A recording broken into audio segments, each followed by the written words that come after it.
Wanting to start a happy life in a new place, the family named their home the House of Great Hope. It was like that for 9 years, but on November 13, 1974, a nightmare happened. Defoe's 23-year-old eldest son, Roni, returned from work in the evening and found his entire family murdered. They lay in their beds, shot at point-blank range, and there were pools of blood around them in all the bedrooms. Roni rushed to the bar across the street, screaming in horror, "My family has been killed." The investigation began. The results stunned everyone. Criminologists issued an irrefutable verdict. Roni himself shot the family. At first the guy resisted, but under the weight of the evidence he admitted, yes, he did it. In the morning, the guy walked through the bedrooms and shot everyone, first his parents, then his brothers, then his sisters. After that, he washed his hands thoroughly in the bathroom, threw the gun into the stream and went to work. Well, after work I ran into the bar screaming. This behavior led the police to a dead end. It seemed impossible that a guy who had never done anything wrong, who loved his family, would do such a thing. Roni himself claimed that he heard voices calling on him to kill his family. The defense insisted that he was insane and therefore not subject to trial. But in November 1975, the verdict was delivered, guilty and deserves 6 life sentences. In a word, the evil was punished. The terrible story is over. The House of Great Hope is empty. But on December 18, 1975, George and Kathy Lutz and their 3 children moved in. Of course, they heard about what happened in this house, but they decided that they were even lucky, since the house was being sold cheap. But soon life in this strange house became unbearable.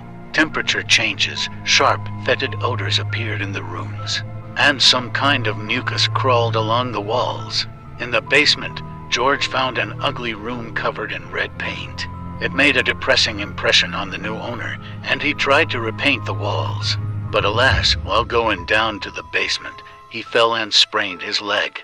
Katie began to complain as soon as she was left alone. It seemed to her that someone was walking in the attic, then coming down to her and even touching her. Their daughter Missy scared her parents with the story that she was playing with the dark boy Jody, her imaginary friend. At exactly 3:15 a.m., the day the Defoes were killed, George Lutz began to awaken. I could no longer sleep, but I clearly heard sighs, crying, and screams. One night, a poltergeist rampage began. Someone huge fell on George and began to choke him. In a word, on the 28th day, the Lutz family left the house in horror in what they were wearing, leaving both their clothes and all their property in the devil's dwelling. The very next morning they told the newspapers that they were driven out of the house by the same inhuman forces that a year ago pushed poor Roni Defoe to kill his loved ones. The Lutz went to Roni's lawyer, Mr. Weber. They decided to share their terrible impressions, in case they would help get Roni out of prison or at least reduce his sentence. However, after listening to Lutz, Weber offered him something else, to write a book together, the novel The Amityville Horror. On hot events, the lawyer organized press conferences on radio and television. The wheel turned.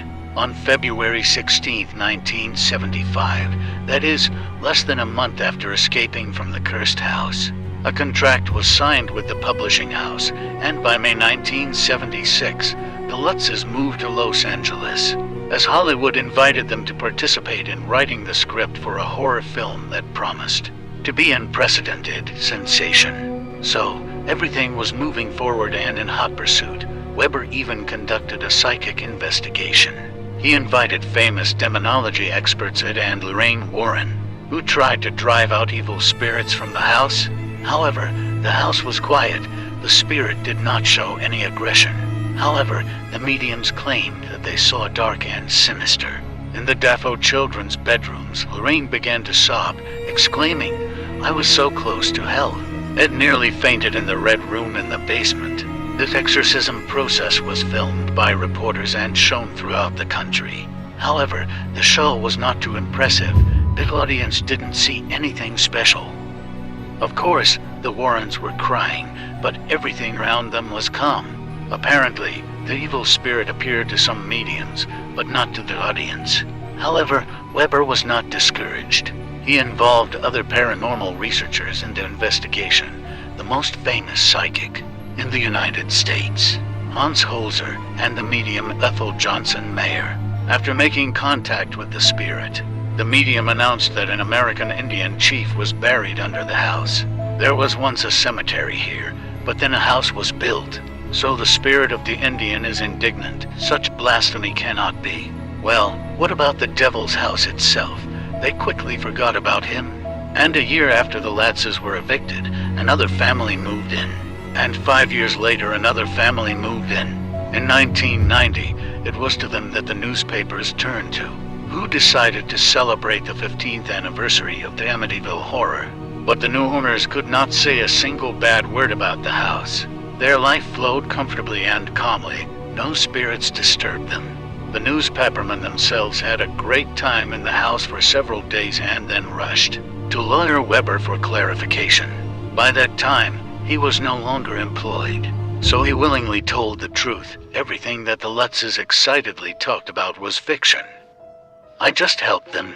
Weber remembered how he and George sat in the law office at night, so that ill-wishers wouldn't get wind of it, and inspiredly came up with details: slime on the walls, screams and screams at night, a clock that stopped at the moment of murder.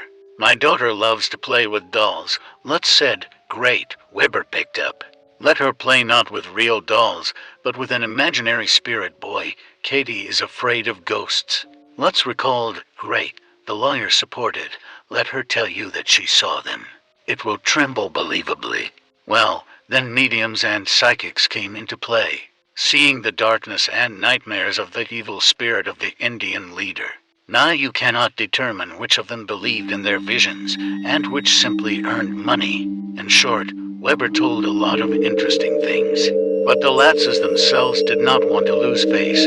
They even passed a lie detector test.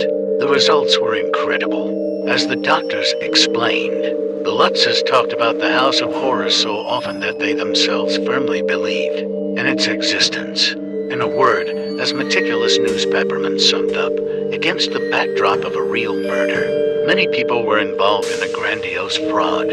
Some because of belief in the supernatural, others because of the thirst for profit. This is a great sensation the newspapers printed if it is told correctly. Not just a sensation, an adventure dictated by the thirst for money.